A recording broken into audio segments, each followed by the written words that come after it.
All right. So again, everyone, thank you so much for your time for joining on this Tuesday morning. We know how busy you guys are every single day, and to get a chance to offer what we offer is a real honor for us, and we are so glad to have you.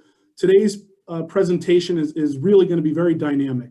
Talia Jacqueline is the CEO, there you can see her up there as well, is the CEO of Visceral Impact. And she came aboard the Watermark team about a year ago, and the change has been nothing short of drastic.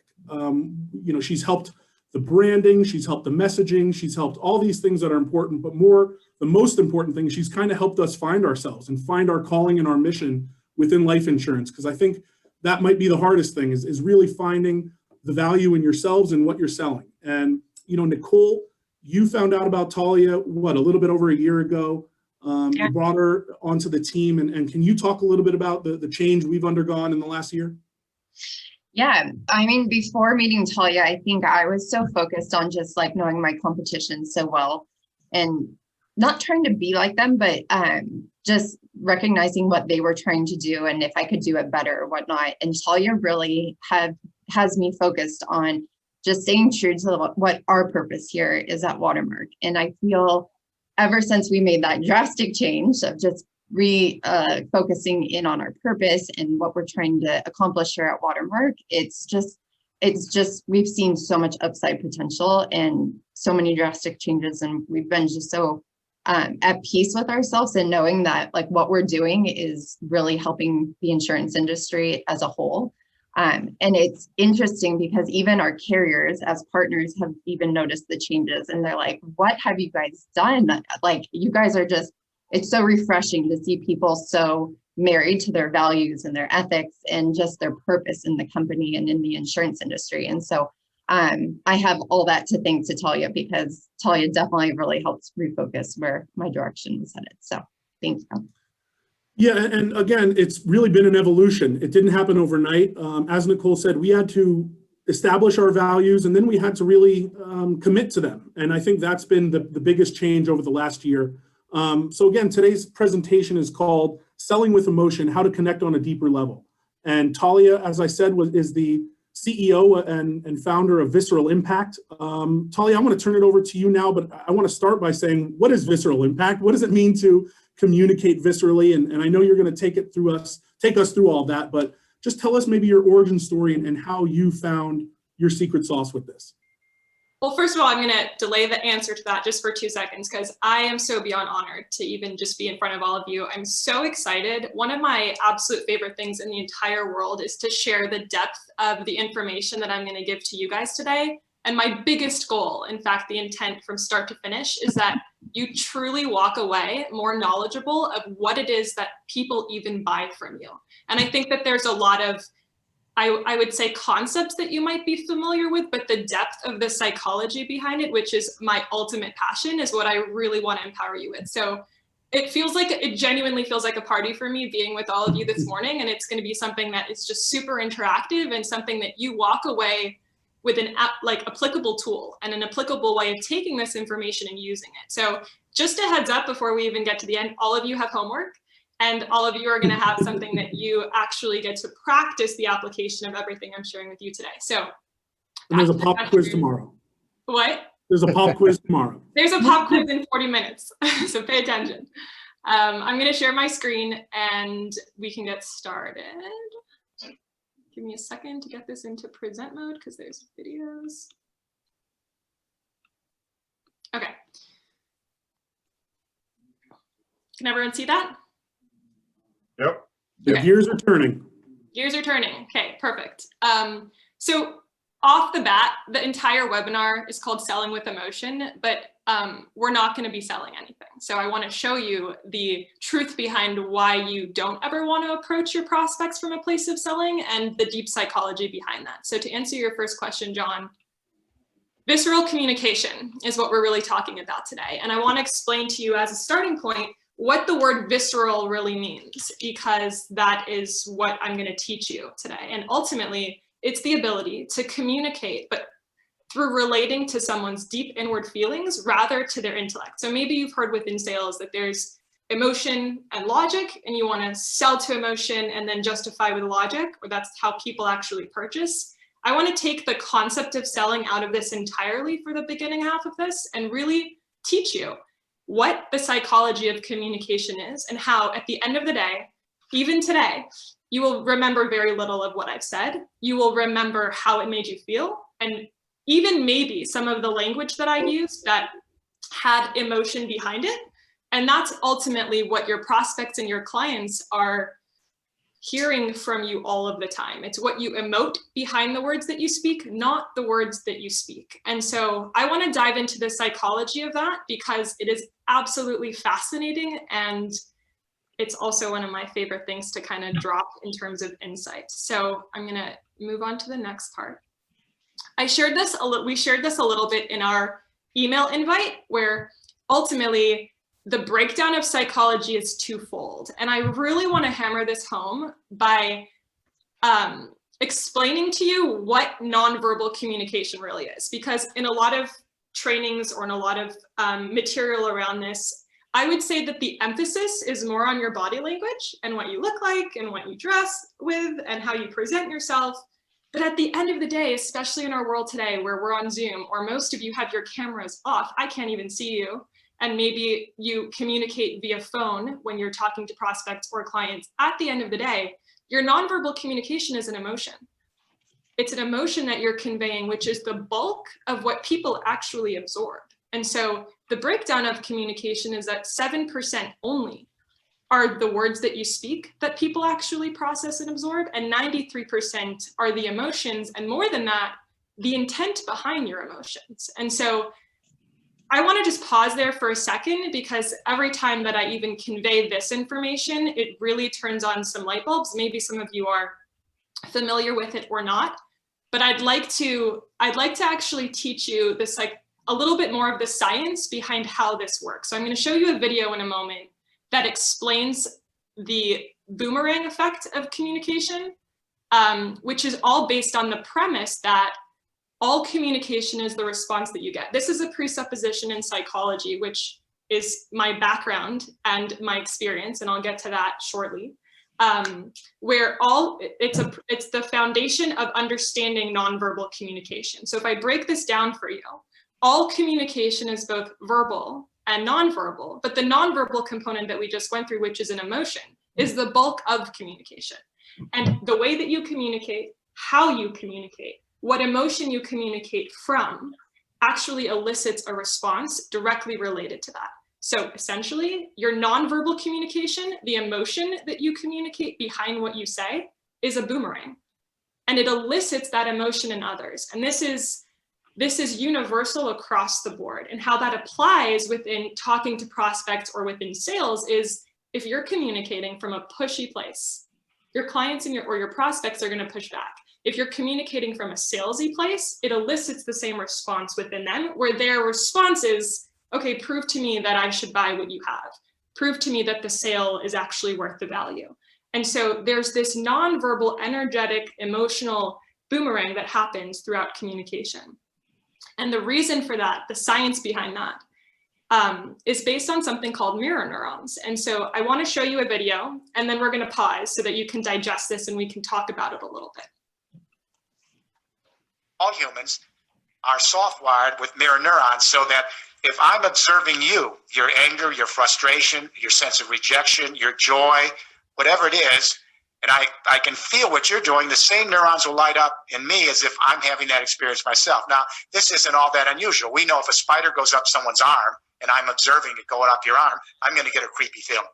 We take this for granted, but we are actually soft-wired to actually experience another's plight as if we are experiencing ourselves.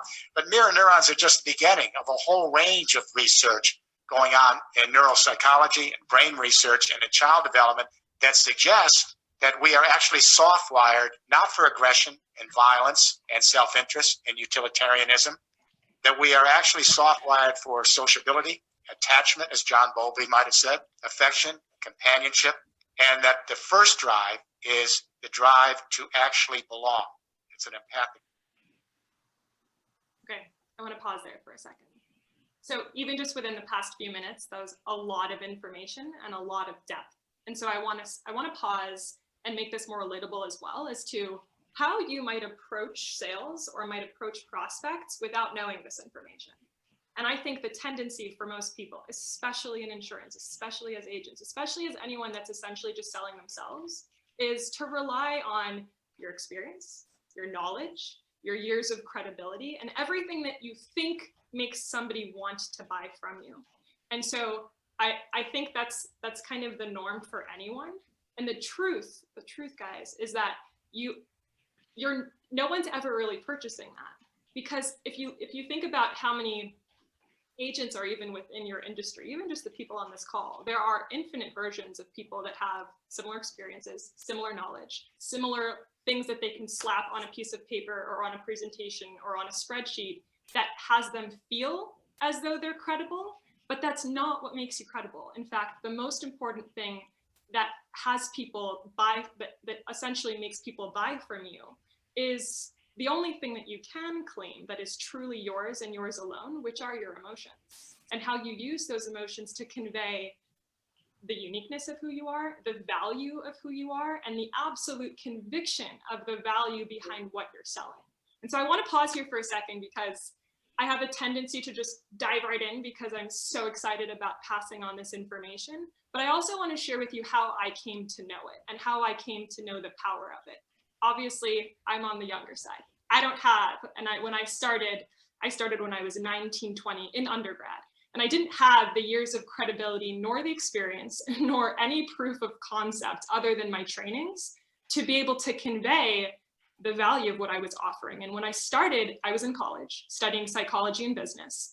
And I was a young and restless entrepreneur that was very against the grain of how things are traditionally done. When I was studying psychology, I kid you not, you can ask friends from college, I was almost pulling my hair out as to just how textbook it was and how not kind of day-to-day applicable some of the information was. And so I went out and pursued outside of undergrad while I was in school, other modalities of neuropsychology that were specifically around trauma therapy. That was my passion from the beginning. I wanted to understand how in the heck someone at whatever age, especially younger like me, who goes through anything traumatic or any version of pain in the world, how you can actually process that and heal that more quickly than traditional therapy would offer.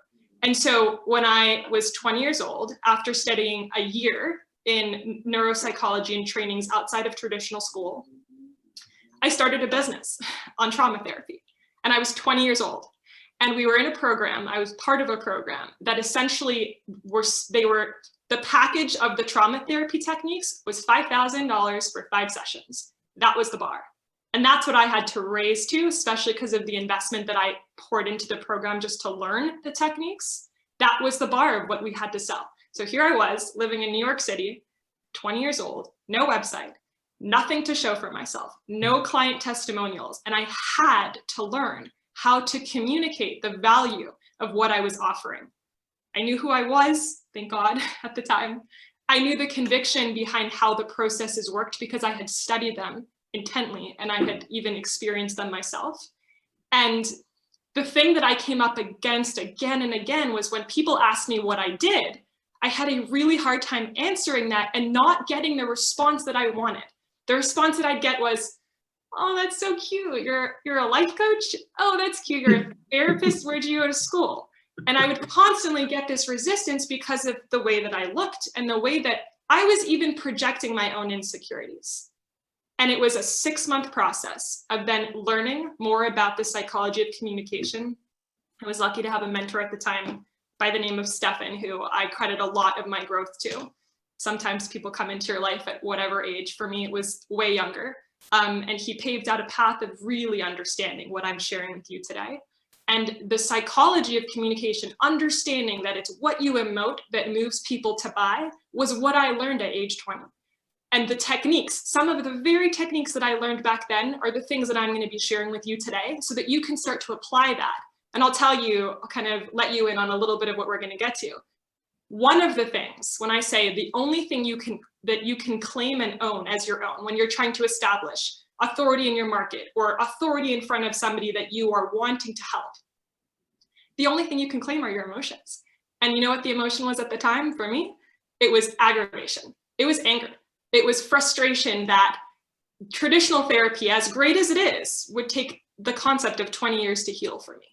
And it was that actually encouraged me and made me so passionate about when I was talking to people about these techniques that we were selling for a really high price. And I was so young. I got zero resistance once I understood how to emote, the power behind them, and the fact that it broke my heart that I was talking to people in their 40s and 50s after having been through 20 years of therapy that still believed that it would take long for them to get over their trauma. And that's how I ultimately started selling myself, and business started really booming. And then I became fascinated at, it was like 22 or 23, at what the heck was happening. I was so young, and all of a sudden my entire reality around business and making money from being at zero, really started to kick off. And that's when I started to study everything that I've developed in Visceral Impact, which is visceral communication and visceral sales and visceral service. How do you actually convey that you are serving the person in front of you, and not just have it be the words that you use, but the feeling behind it that they actually respond to? So the question of this entire webinar, which sounds like a weird word almost, webinar versus like, this feels like a course to me, which is why I'm so excited that you guys chose to come. The entire premise of today is understanding that if you want to elicit a certain response from someone, say that response being, they want to buy from you. They're a raving fan of you the second you start talking about what you do. In order to elicit that response, because of mirror neurons, you have to communicate from the place that you ultimately want them to get to at the end of your conversation. So for example, if you want them to be excited about buying from you, you have to be so excited about what you're doing.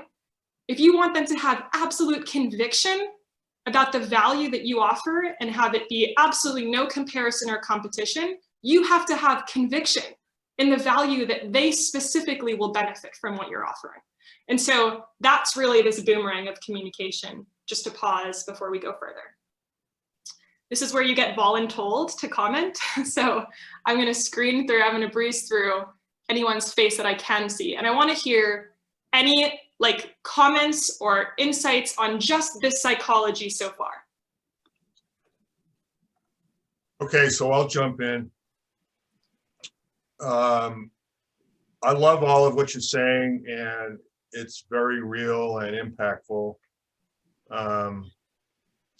One of the things that I couldn't help but think to myself is we also have to watch out for the flip side of the coin, where if somebody's coming off a little bit too excited, that can work against us. Mm-hmm. Yes, and I'm so happy you brought that up, because ultimately it's not about mirroring an emotion. So I'm very passionate. That's just the way that I communicate, right?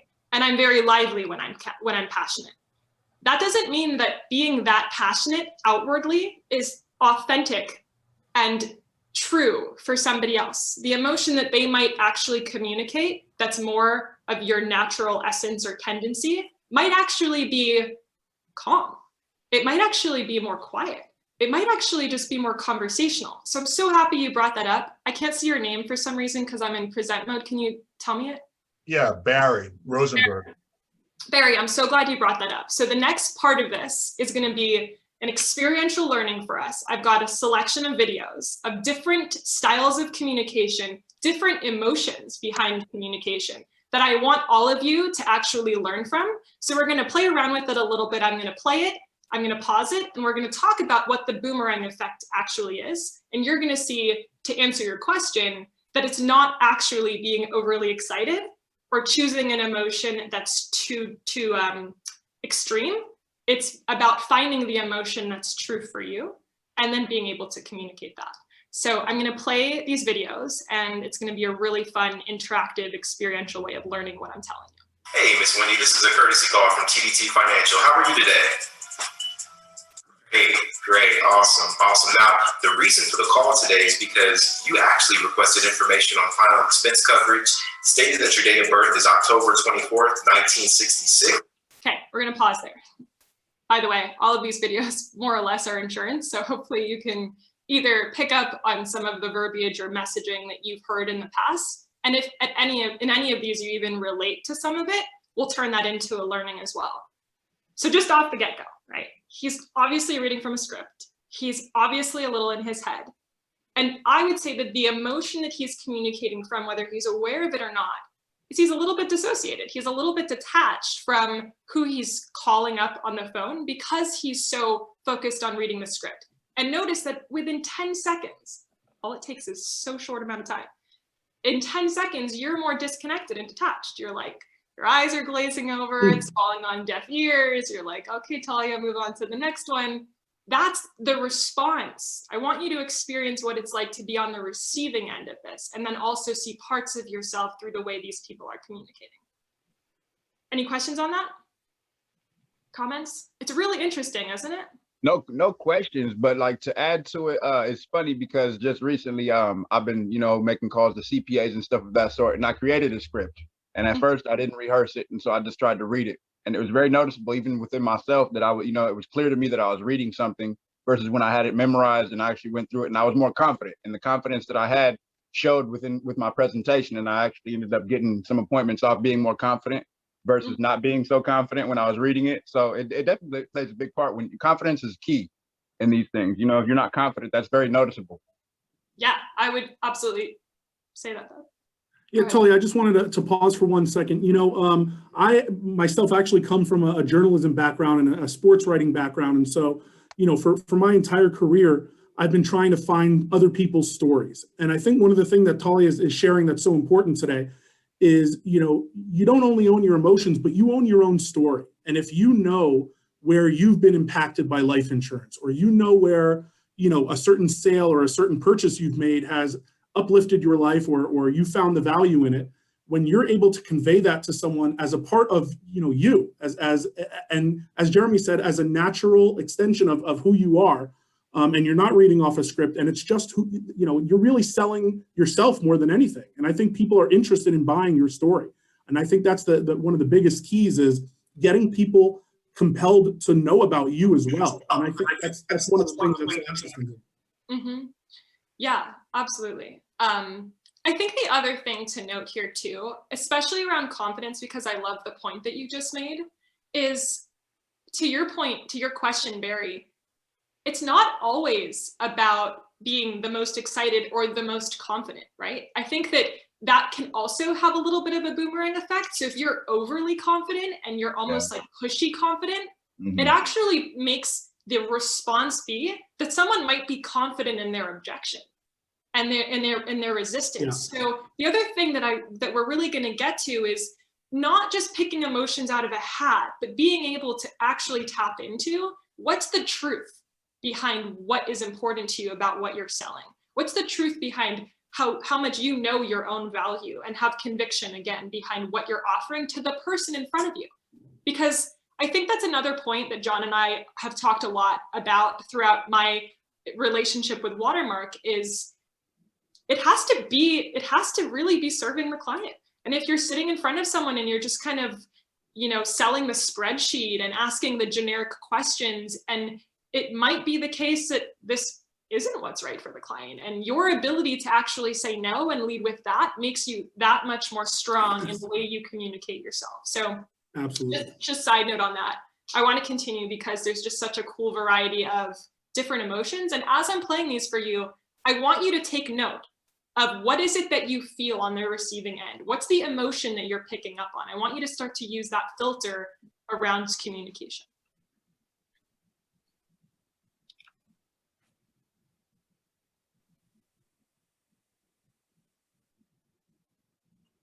You want to convert that policy and have it start to build wealth.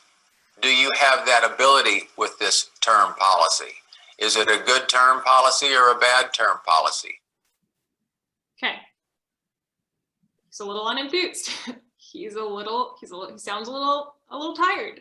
And it could just be because he's rehearsing the same thing over and over. Maybe that was like his seventh pitch in 10 minutes. But what it elicits is you start to get disinterested. You start to get a little bored. You're now unenthused. It's a deflation of excitement and a deflation of energy. And so just notice that on that one. Like the Clear Eyes commercials. What was that? The Clear Eyes commercials. Yeah. Clear Eye. Very monotone. I know this guy. I watch his videos. Okay, by the way, this is not like, you know, shitting on anyone here. It's just a good Oh, no, example. Don't tell him he was in Don't this. tell him I used it. That's funny. Just tell him he was a great learning experience. People when they're Right. like, dude, this is the only solution. This is the best solution on the market, and it is definitely going to solve your problem. Let's see if we can get you approved for this. What's your full legal name? Right? You need it, you want it, you can afford it. This is the answer. Now, I'm helping you do it because I'm the dude to do it. True? Let's go. Yeah. He's great. He's got really great energy. But that was a good example of being overly confident. Right. And Yep. how it's a little distasteful. You're like, really? No, that's not true, right? Push back, right? So there's egocentric, a little pushy. It makes you push back. It's not like you're, you know, totally open to what he has to say. There's a part of you that's going, ugh, I don't know. But that's not how I don't know if that's how he sells. That was just an example that I pulled from one of his videos. So again, these are all just learning experiences. And how we've done that is we've built recommendation engines to give you customized advice, and then pricing engines so you can get a real-time quote on insurance policies. Okay, she is such a good example of so many people and their pitches that I come across where it is there's so much emphasis on the product, and you can tell she's super in her head. She's actually, we'll get to this hopefully another time about tonalities and what that actually does to your communication, but her being a little in her head makes you in your head, makes you tune out a little bit. You're not really following every word she's saying. In fact, it's been like maybe 10 seconds. Do you even remember what she was saying? No, like it completely floats past you. So that's something that I come across a lot, where people emphasize on the value of the product and they lose you from like the first few seconds of their entire conversation. Talia, can I pause you for 1 sec? Yeah. You know, Talia and I were going over this presentation last night, and I want to just make one thing clear. If you see any of yourself in any of these scripts or presentations or videos, if you hear yourself talking and you sound like that, that doesn't make you an evil salesperson. It doesn't make you the worst salesperson in the world. These are examples of what might be holding you back from being the truest version of yourself. And that's something that Talia and I really kind of connected with, is the idea that, you know, if you are reading from a script like that, or if you are selling from a sales sheet, you're not selling you're selling a product. You're not selling your service. You're not selling, you know, your intellect, or even more importantly than your intellect, your emotion and your willingness to partner with this person, not just for this one sale, but for the next time they need one, and 10 years down the line, and 25 years down the line. And so I just want you to understand that, you know, these are kind of rubrics of or examples of how people sound. And so if you sound like that, you know, we're trying to evolve you from that. Perfect. Thanks for making that clear, John. Yeah. Hi, my name is Jeremy Smith, and over the last 15 years, I've been an agent, a manager, owner-operator of an insurance brokerage, and for the last 6 or 7 years, I've been a business coach, traveling the country helping agents and agency owners grow their practices. Okay. I want to pause here for a little bit, actually, because I would also say that this is one of the more common pitches or messaging, the way that people communicate themselves. This is something that I come across quite often, where they go through their list of all of their titles and the things that, again, they suppose make them sound credible, but I want you to notice what happens on the receiving end. He's essentially trying to prove his value through his years of experience, and you're sitting there going you're thinking one of two things. Yeah, like every other agent that I've ever met. And you're thinking, okay, prove it to me. Like, you're waiting for him to actually say something that is more valuable and showcase how great of an agent he is. And so, again, while there's this, I would say it's more common because it's just the way that we're taught, or the way we pick up on how to sell ourselves, the thing that makes you credible is not your years of experience. The thing that makes you credible, or the thing that makes you perceived as valuable, rather, is what you emote behind the way that you communicate what you do. And so that's what we're talking about here. And just to comment further on that as well, the most powerful emotion in sales, the most powerful emotion to ever communicate with is claim. It's claim. It's a sense of, I know who I am.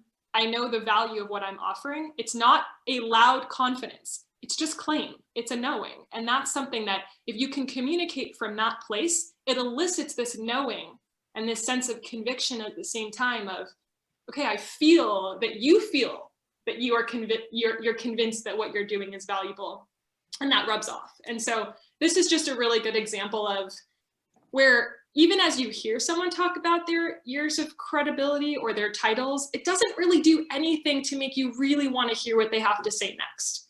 So that's just, that one right there. I don't know. We don't have any more. Okay, I want to pause here for a second because, again, I'm not hitting on anyone. I think Grant Cardone is, obviously very successful. This is just one video that I found that is really aggressive. And so I've used this as an extreme example of what that aggressive, more pushy sales pitch or strategy feels like on the receiving end. So watch it, but again. More money to give you. Your people need this. I know you don't need this. Your people need it. Your people are missing deals.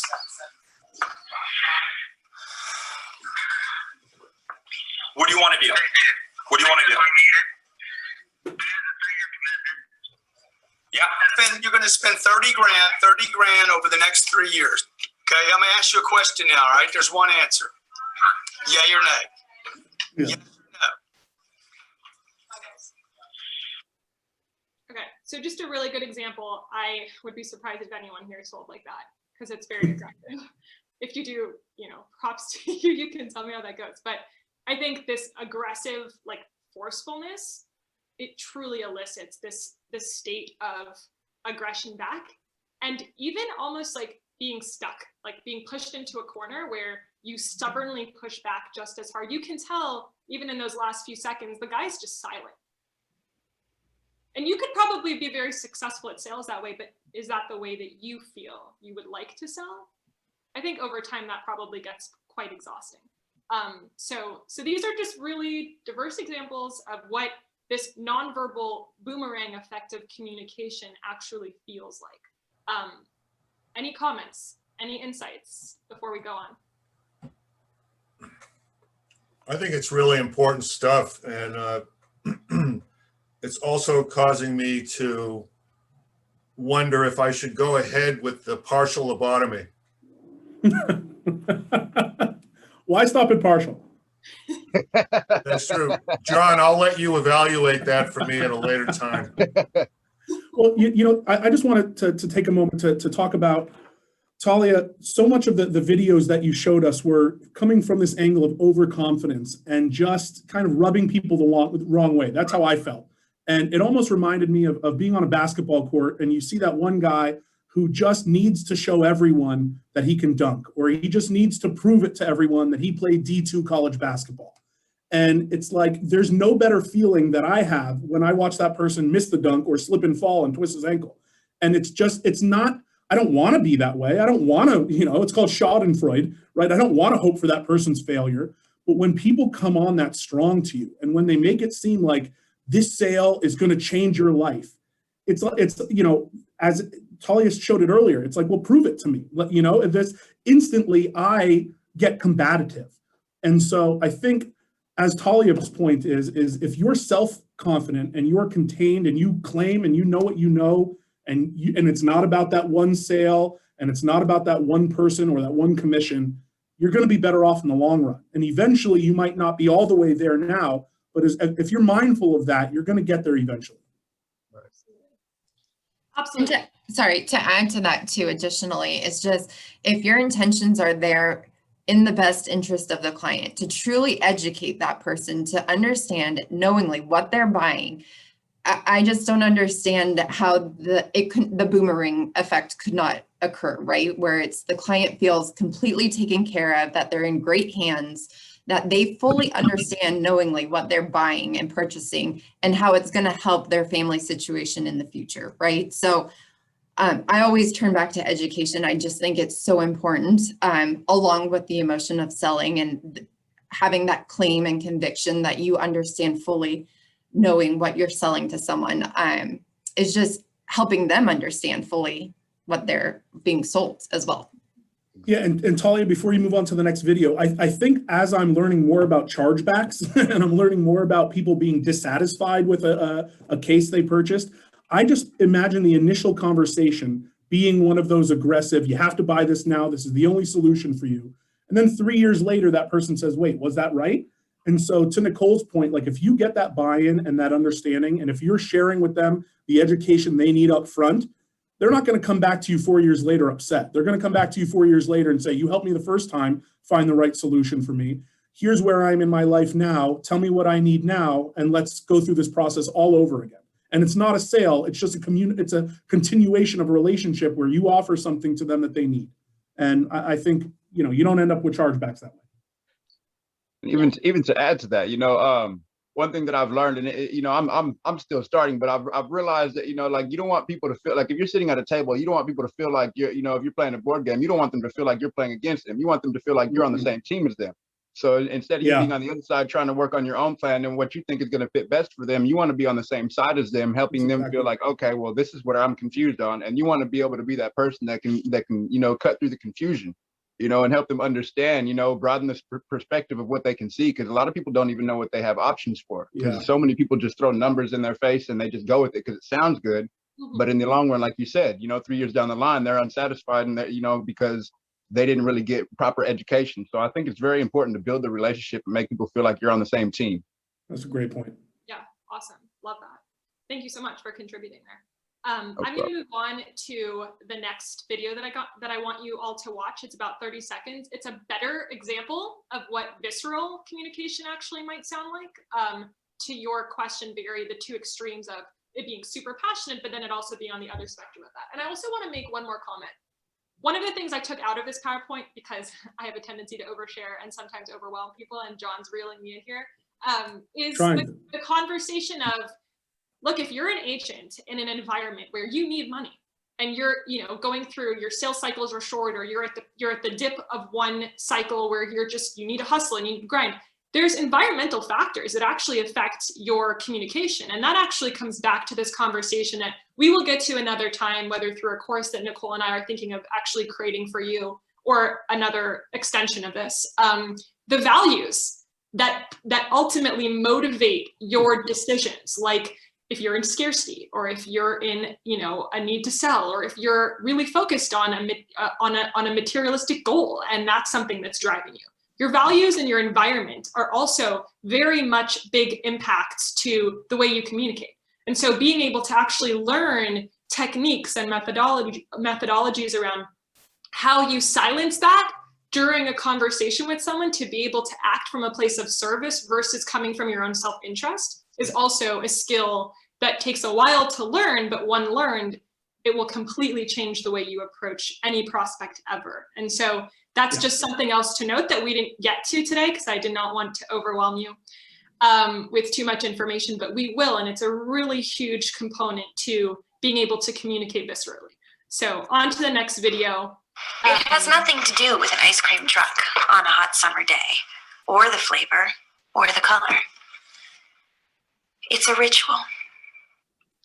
The only reason I pulled this example really is because she actually just sounds super conversational. She seems super calm, and there's this warmth to her tone that you can actually pick up on and notice just even again in those few seconds. It actually induces this state of relaxation and warmth where you could probably listen to her for another 30 minutes and you'd really enjoy it, right? And so she's not trying too hard. She's just approaching it very leveled and speaking very matter-of-factly, actually, if you picked up some of her language itself.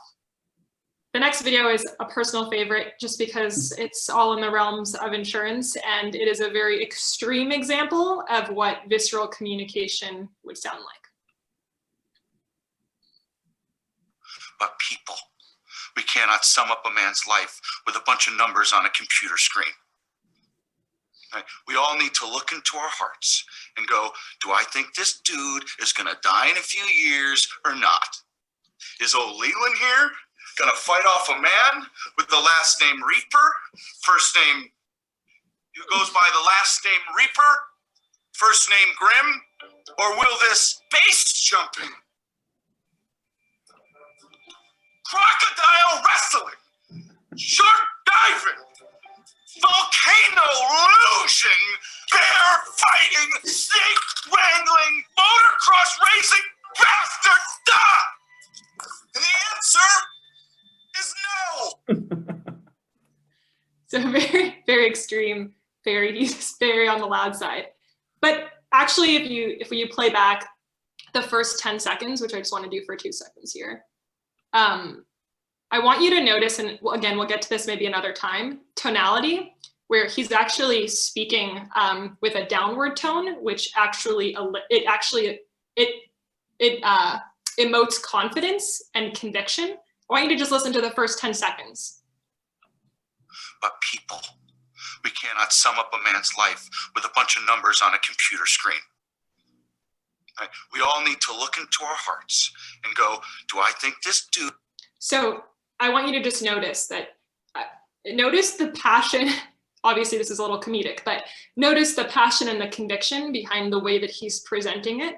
And also, I know he's an actor in this clip, but I would imagine that that would probably be in even the movie or in his personality, that would be the way he would talk to just a friend. He's very like animated. He's very much being himself, but there's this conviction behind and passion behind what he thinks will benefit the client. So these are just two, I guess, opposite extreme examples of what it elicits in you as you're watching. Okay, you guys ready to apply it? Because I'd love to get to your homework and also just the application of everything that we just went through.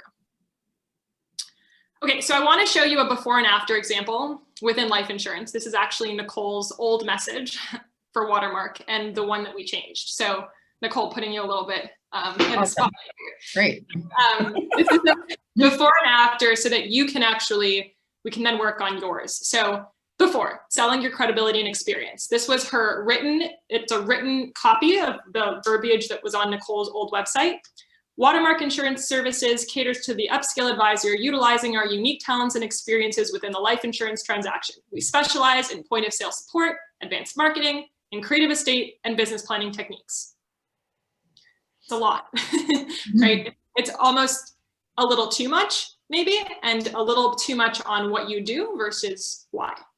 The spoken example of maybe an example of how Nicole used to communicate what Watermark did or does is we put knowledge, experience, and dedication behind every one of our clients. I'm seeing some of you smile, so maybe that sounds a little bit familiar and you're relating to that. Again, putting Nicole on the spot, but maybe you too. The way that we've changed that, and it was truly a year of really going through the entire visceral kind of communication process of understanding who are you? Why are you here? And why did you start your own company? And what are your agents to you? And this is what we landed on. More than this is the new copy on the website, the way that it's spoken is very different. More than just your back office, we're your partners in protection. As longtime agents ourselves, we know all sides of the industry, the good, the bad, and the ugly. Don't you deserve the same care and protection that you provide to your clients every day? So in conversation, it's you guys are busting your butts every day to protect your clients, and you dedicate yourselves to that. Who's protecting you? Who has your back? Who do you feel supported by?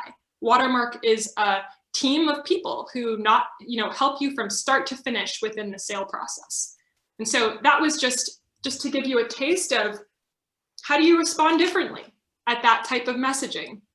And the truth is that the reason that's the new messaging is because that's what's most important to Nicole.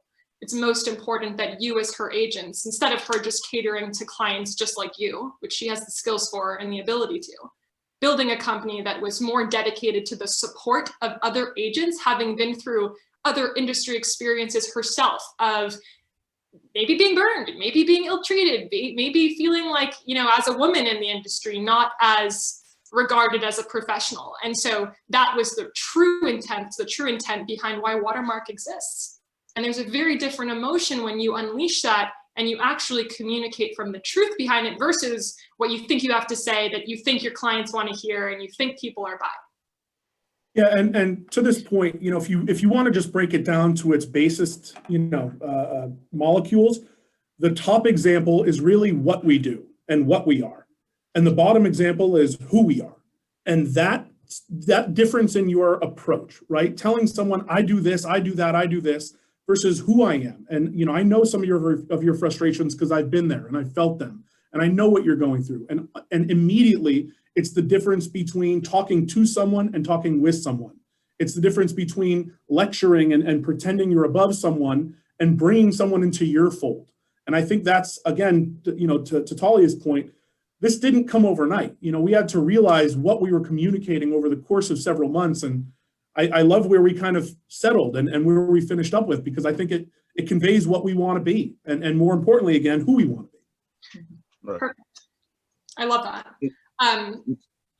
Well, I was going to say, to add to that, you know, one thing that I can't, like, even between the two examples, you know, even in the second one, there's more questions. So that's more, that brings people more, it makes you want to engage more when you ask questions, and people like to talk about themselves versus Exactly. us as agents going into talking about ourselves and telling you about what we do. If you can ask them to open it, because really we have to understand that if you ask the right questions, then we remain in control, but it's kind of an invisible veil that they don't necessarily see, because we're asking the right questions that make them open up, but it still puts us in the driver's seat. Because so it's, I think, not happy, for one, open-ended questions, you know, and then just really getting to know their situation better. But asking, I think the question mark is that it's funny how it just stood out to me, but questions are a huge thing in making people engage. So I think that that's very important. Yeah, well, just to comment further on that, one of the reasons for that is because when you're asking questions, and again, it's what you're emoting behind your questions. I can ask you the question of, all right, what are you looking in terms of protection? Do you have insurance? Do you have a good policy? Do you have a bad policy? But if I'm coming from this like pushy place and I have this hidden agenda, you're going to feel that and you're not going to want to answer.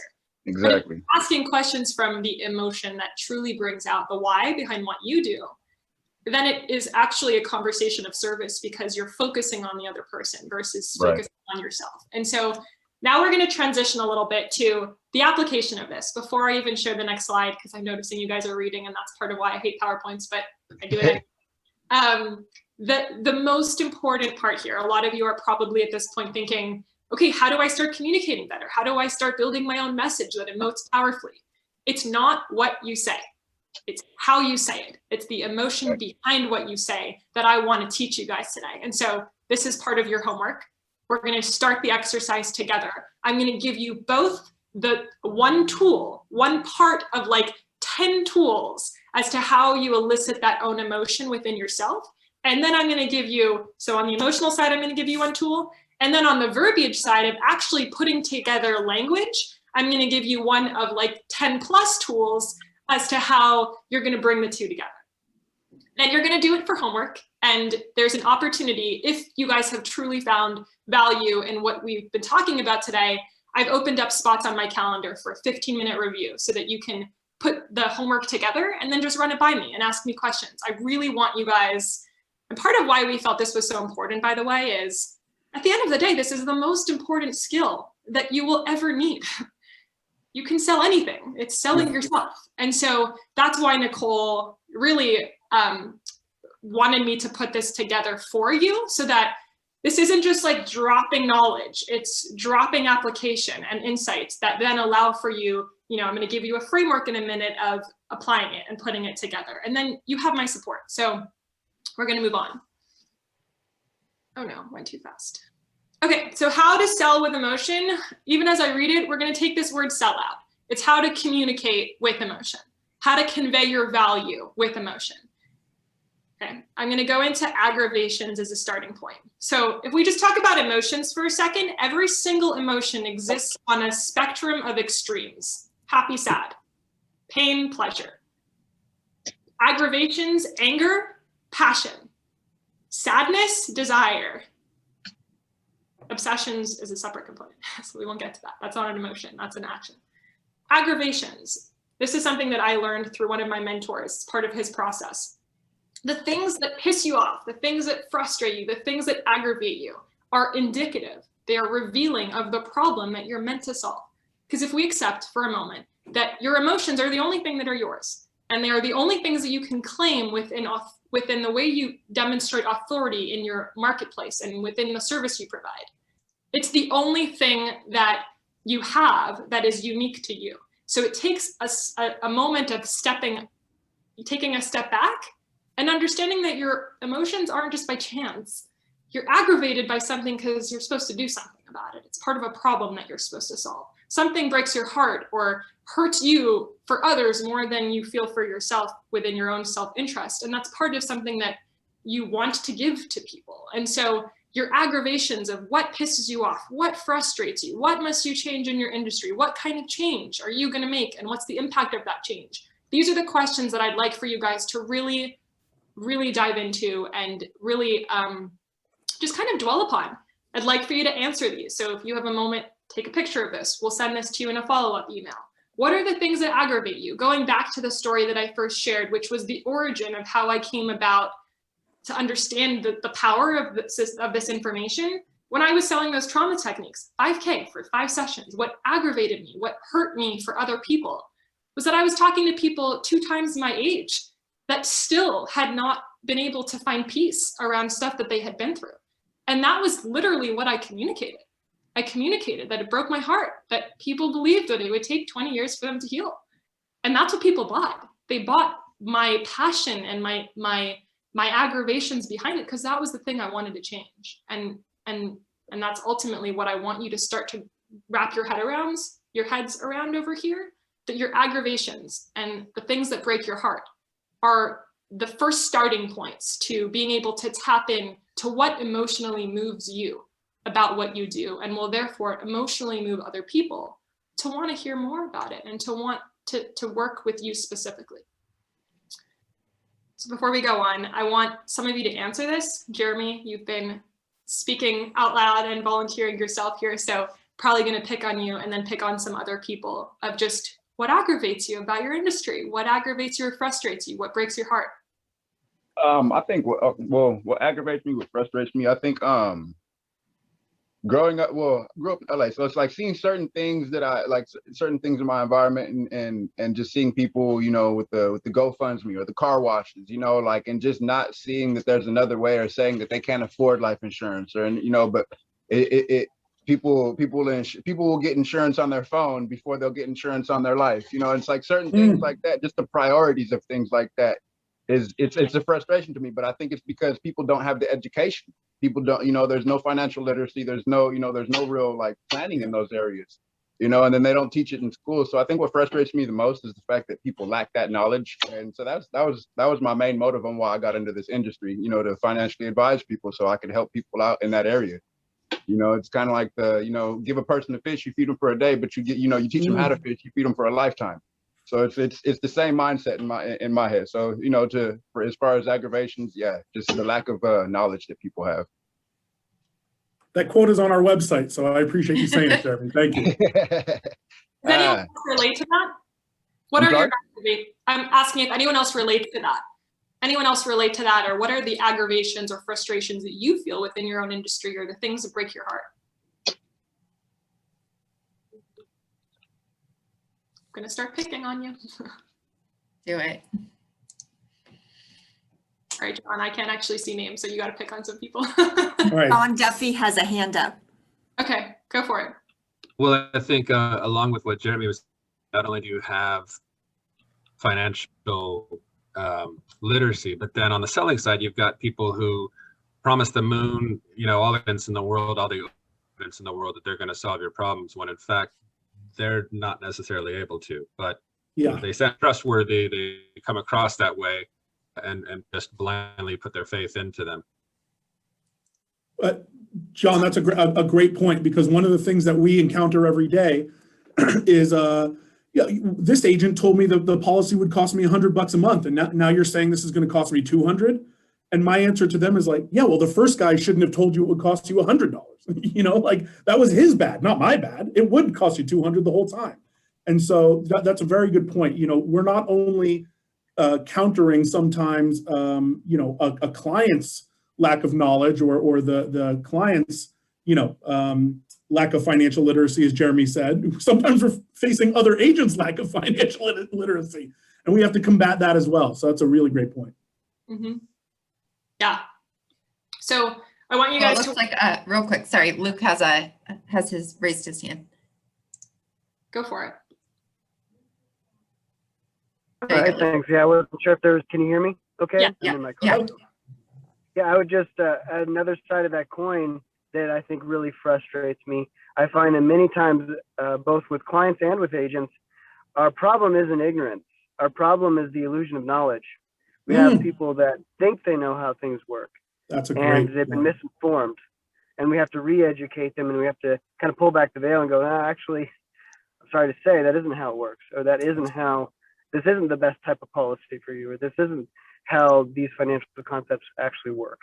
And we have to kind of pull back the veil, and we fight with the misinformation that's going around, and we have to kind of distinguish the truth from the lie. And that is very frustrating to meet with clients, or to have clients come back to me all confused because someone's been telling them stuff that just isn't right. So there's a lot of misinformation in our industry.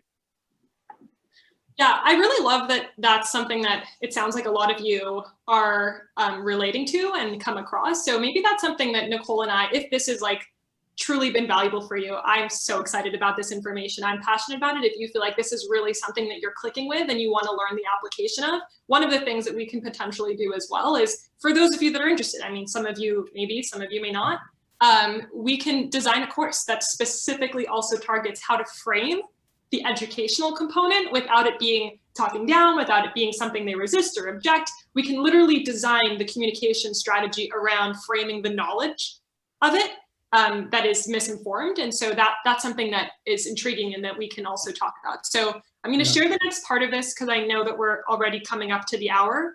And I'm aware that some of you might have other meetings. I want to give you the framework. So it's not what you say, it's how you say it, and it's what you emote behind what you say. This is the first part of being able to tap into your emotions. I'm going to give you the first part of the frame for the messaging and the actual verbiage.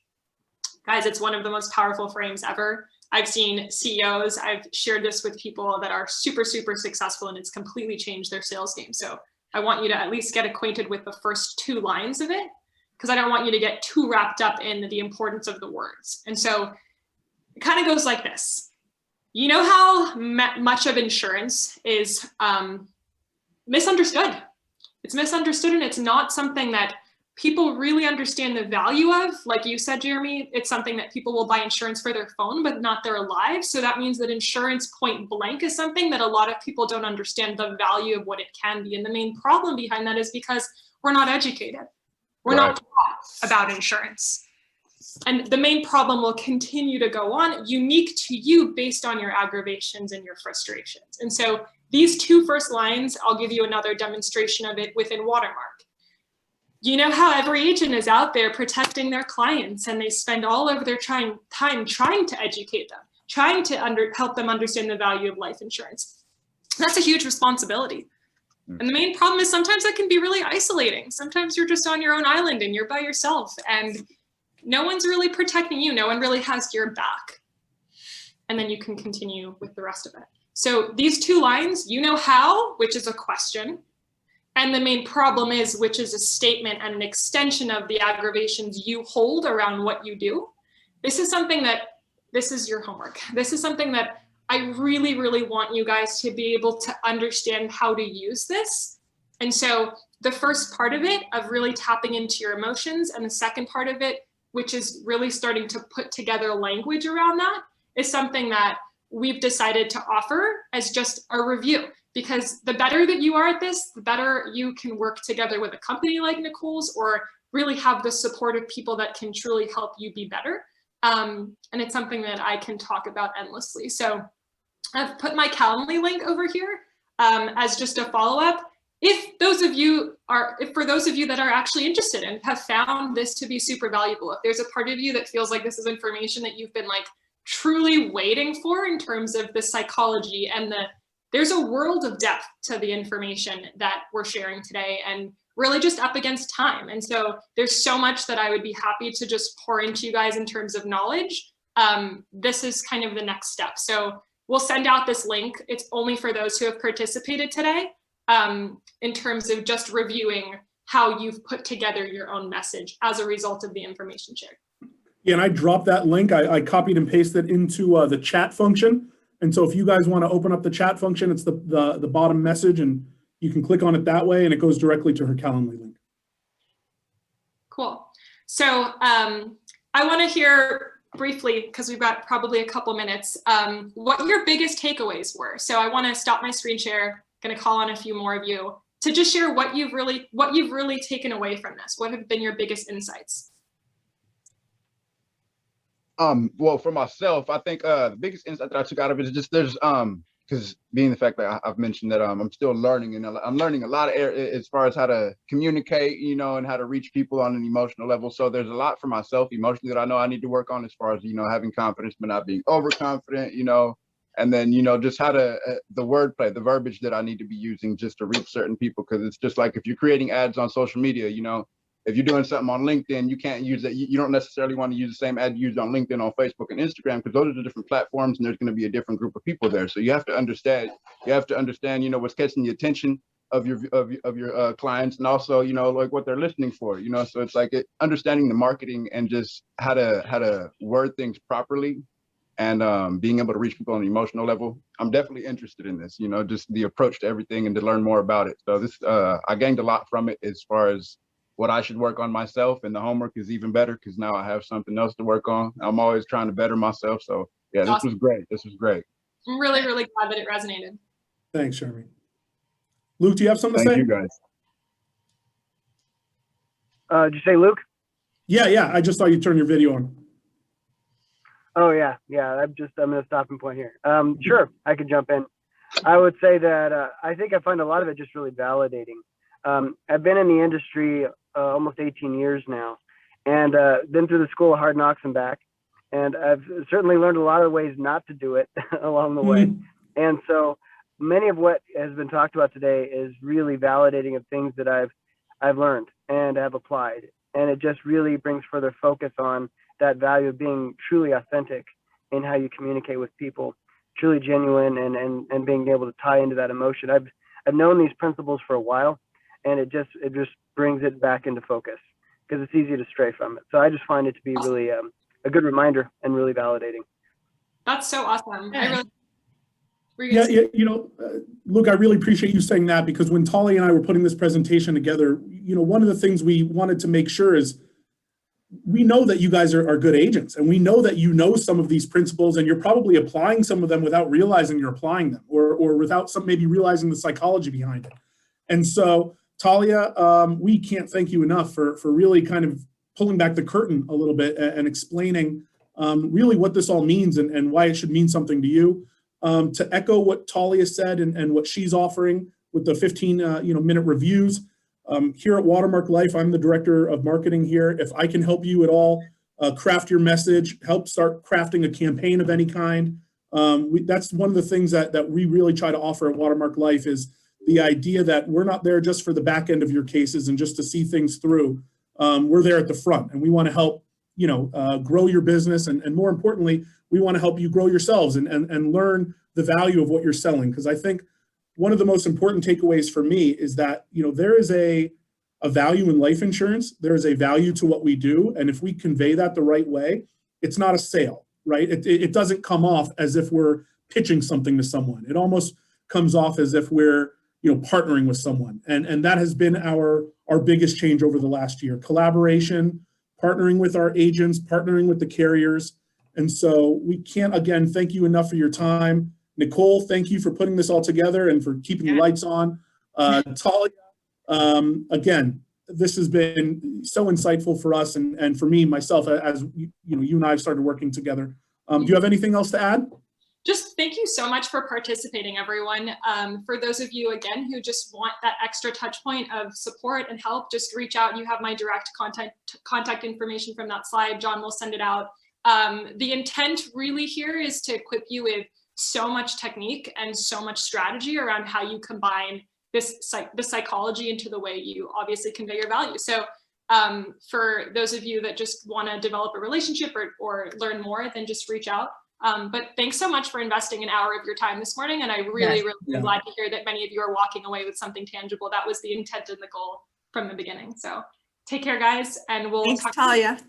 Yeah, and just one last thing. Again, next month, we're going to have an inside look at premium finance and how that can really change your business. And we're going to be coming up over the next couple months with, we're going to be joined by Mikey Taylor, a very famous and successful skateboarder who's turned into a more successful real estate investor, and to talk about how life insurance and real estate are really play hand in hand with each other and some of the opportunities there. And we're also going to be presenting one of our tax attorneys, right, Nicole? Brian, is Brian taxes?